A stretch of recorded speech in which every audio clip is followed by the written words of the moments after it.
think my favorite Hamilton song, or one of them, is Yorktown, The World Turns Upside Down.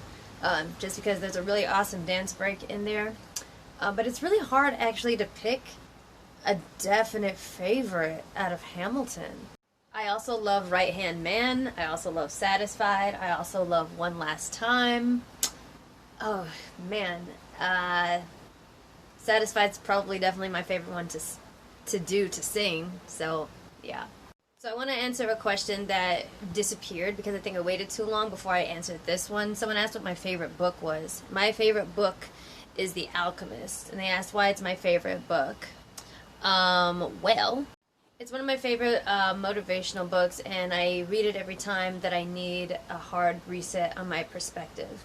That and The Subtle Art of Not Giving a Fuck, and by Mark Manson, and I think it's time for me to read that. I don't know that I have a favorite song because all of my playlists are so hodgepodge. I have anime openings and endings. I have movie scores, mostly from like the Marvel movies. I have Disney songs. I love Ed Sheeran. I think he's the best thing since sliced bread. I love Beyonce. I love Cardi B. I love jazz. I love everything. I'm so eclectic. I was raised on a very diverse playlist. The answer to this used to be Affections Touching Across Time, the Inuyasha movie, but I got to see Heroes Rising, My Hero Academia, in February, and that movie is fucking fire, so that's my new favorite now. This was purely by accident. I just posted a My Hero Academia video one day. I was doing mostly just jokes on my TikTok, and I was getting like in the hundreds of views, and then I decided to do a My Hero Academia one because I had been watching it a lot lately. And then I saw that one overnight got like 200,000 views and all these comments, like just literally overnight. And I was like, oh shit, maybe there's something to this. The anime community must be really popping on here. And so I decided to keep on doing the same thing. And sure enough, when I started doing more My Hero Academia videos, like the same turnout came out. My followership was going out the roof. I was like, okay, well, I'm going to stick with what works, and I'm going to keep on making videos about My Hero Academia. And now, as y'all know, I've branched out to Marvel. I've branched out to Avatar: The Last Airbender, Teen Titans, Harry Potter, Hamilton even. So now it's a full-time job almost. It's a job I don't get paid for, but people expect my videos every week now. So I'm like, well, I guess this is a thing now. Guess I'm a TikToker. That's a really sweet comment. You kind of just take it one day at a time, and even when you feel shitty, you force yourself to do the things that you know you would want to do if you weren't so goddamn depressed. It has not been easy to wake up in the morning for the past 4 years, and you just really got to want to get better, and you have to want to beat it. You really, really do. Part of it is realizing that you're never going to be the person you were before all the bad things happened, and you have to accept all the things that are making you different now, and accept that as part of moving on. And once you start to grasp that, things kind of get easier. Just a little easier, not that incredibly easier. Yeah, literally one day, one struggle at a time. Can't handle it all at once. Medication at first, and then usually I default to doing something that makes me feel comfortable, like watching a TV show I like, or even taking a nap. Sometimes you just need a fucking nap. Somebody else asked a similar question to this that disappeared because I was too late, but it's talking about, like, do you find comfort in certain characters, and do you think it's okay to do that? And absolutely I do. I think it is almost essential. I identify with Bakugo, Deku, Todoroki, Robin from Teen Titans, Iron Man of Tony Stark. I see them go through a lot of the same things that I do. These are some characters that I think their trauma is very well portrayed by the writers, and the writers did a very, very, very good job at showing them going through real life things in a fantasy world. And that does bring comfort. Because when you're suffering from something like PTSD or some sort of disorder, sometimes you feel like you're a freak, like you're weird, and that you're not normal, and nobody is going through what you're going through. But the reality is that, like, someone is definitely going through what you're going through. And maybe you can't see all those people at once right now around the world, but seeing your favorite characters go through that and knowing that you can relate to them, even though they're fictional, is a comfort. And it also shows that you can beat it. Because these characters, they beat it every day. They beat their demons every day. And so it's important to keep projecting that image, even if it's fictional. I also like Captain America because I'm a veteran who has fallen out of love with the United States of America, and it kind of gives me comfort to know that Captain America definitely feels the same way. Steve Rogers is a great example of how patriotism does not equal obedience, and that brings me comfort, and it helps me reconcile with my past as an Air Force veteran. I have definitely always been a shonen person, and my husband is more of a shoujo, but I've always been a shonen fan. That's always been me, superheroes and such. I like action. I like fighting. I do like romance thrown in the middle of the action. You know, I never really watched like romantic comedies. Like I watched superhero movies that had romantic plot lines in them. So yeah, definitely shonen. I'm always hesitant about doing Attack on Titan because, like I said before, I think every other episode is a spoiler. And for anyone that has not watched it yet, I don't want to be the one that spoils it for them, especially now that my videos are everywhere. That used to not be a big deal for me when I had like 10,000, 20,000 followers, but now that we're getting close to 500,000, I really do not want to be that one that spoils Attack on Titan for someone who just decided to watch it. Because for some reason that fandom is still alive and kicking, despite them ending in 2006.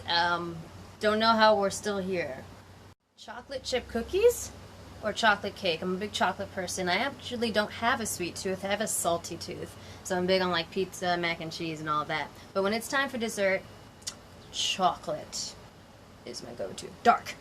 My husband and I have actually played a game where we recast the entire MCU with actors that almost played those characters. Like Jensen Ackles almost played Captain America because Chris Evans turned it down initially. He actually turned it down 3 times, I believe, and I think that his anxiety apparently had a lot to do with that. I think that's the only recast that I would say either one would work. Chris or Jensen would be absolutely perfect. Everyone else, I think, I can't really imagine anyone else playing them, especially Tony Stark. That forever belongs to Robert, let's not get it twisted. But if Chris was not Captain America, Jensen Ackles would have been great. Rosa Diaz, Urza Scarlet, almost every woman from Avatar: The Last Airbender. All of them. Mulan definitely has always been my favorite.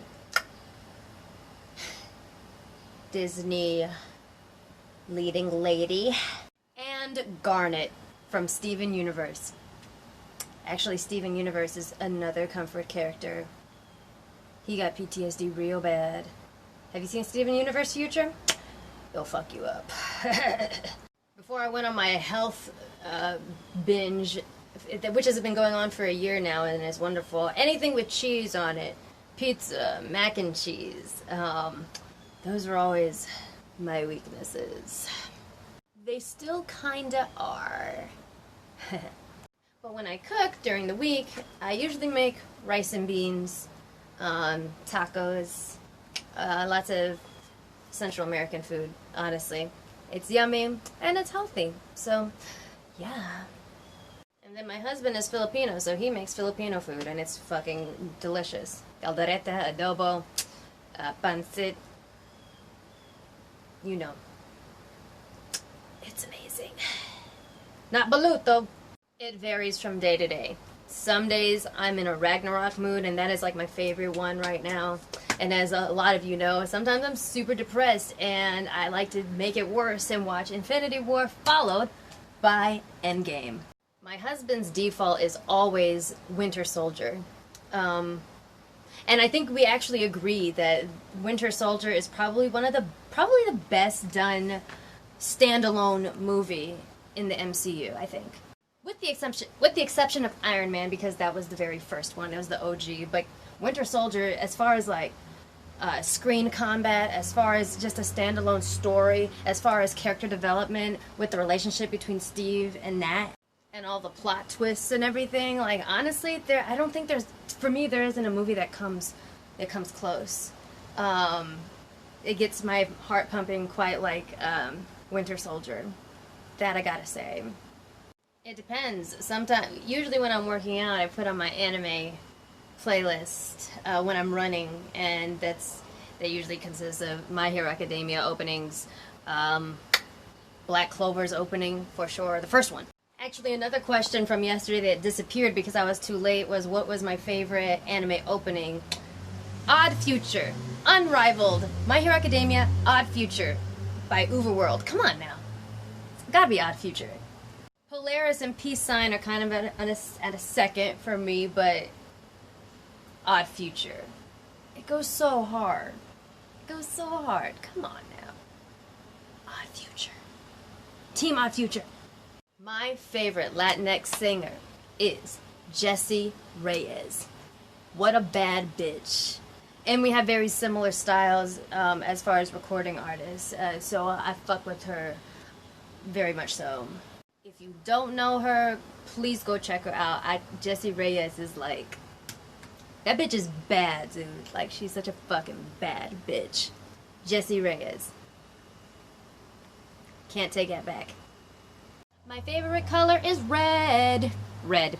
That's actually hard because most of what I watch is animated. Brooklyn Nine-Nine is definitely up there. And probably a lot of stuff I used to watch like back in the day. The Unbreakable Kimmy Schmidt was one of my favorite shows. Also 30 Rock, Parks and Rec, The Office. I do love The Office a lot.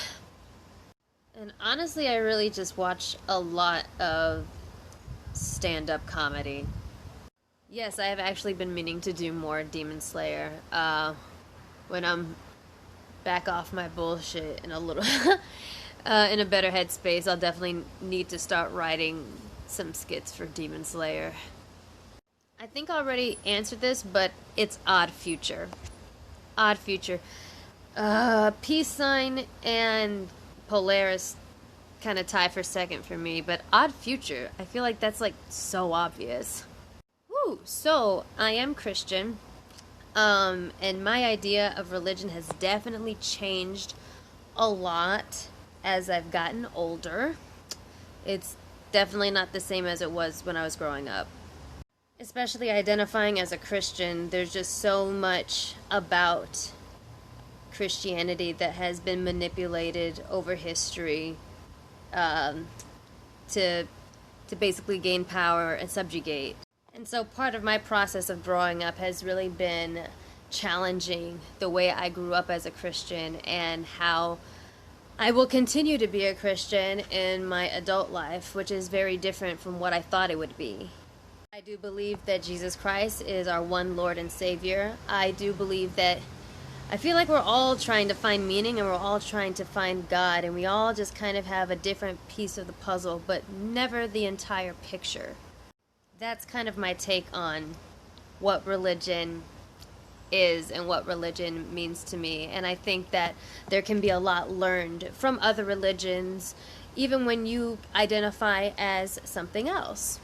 I don't think a lot of people ever graduate past a fucking like kindergartner level of understanding what religion or God is, and so you get dumbasses that are hateful and harmful and use religion as an excuse to be a complete and total fuckface. And that's not okay at all. I think honestly at this point in my life I can probably say that I'm the most confident in my belief as a Christian than I ever have been in my entire life, honestly. So yeah, that's my take on religion, and that's how I identify. I am a Christian. Checking in with my therapist, scheduling regular massages because I have really, really bad muscle tension from past injuries and just from PTSD alone, so I have to do that a lot. Bubble baths, getting together with friends. Unfortunately, these days it has to be over Zoom, but sometimes you just need to be around your girlfriends, and sometimes it is talking to my husband as well. I also practice Taekwondo. I was going for my green belt before quarantine, and so sometimes I just need to beat the ever fucking living shit out of something, which is why I own a punching bag. So sometimes self-care means me beating the ever fucking living shit out of my punching bag. Also drinking water, eating fruits, just making sure that I'm eating healthy in general, because my body feels worse when I eat junk food and better when I eat well. When I'm in a particularly depressed or anxious state, I make sure to eat something with a lot of carbs, like pizza, like pasta, because that's what helps your brain produce serotonin. Fun fact. Yeah. Listen, man, people are just fucking mean, and they're not gonna stop being mean. Like, I have almost a 500,000 followers, and there's still fucking people out there that are mean. I get more and more popular every week, and there's still people that are mean. I am very meticulous about what is in my videos. I make sure that it is as accurate as possible, and sometimes I miss the mark. But I also do it because I know people are gonna nitpick, and some people want to find things wrong with my videos. So if I know that a particularly bad day is coming up, or a trigger day, or if I feel myself getting triggered, sometimes I do turn to food, and I make sure to eat something with a lot of heavy carbs in it so that I can help my body get what it needs. Like one skit I did about Rhodey through the event, through all the Marvel movies, and I completely forgot that in Endgame, he goes to fucking space with the rest of the Avengers. I, for some reason, forgot that. Especially as often as I watch Endgame, I'm like, bitch, how the fuck did you forget that? But like, you're gonna fall short, and people are going to nitpick every single little thing that you do. It takes no time at all to go and leave a mean comment on somebody's work that they worked really hard on, but it takes way more time to actually go out there and try your hand at doing something, at creating something. So in the skit, I had him making fun of them going to space, hoping that they don't fucking die. And it was still funny, but I still think about that because I'm like, fuck, I fucking forgot that Rhodey did go to space. How did I forget that?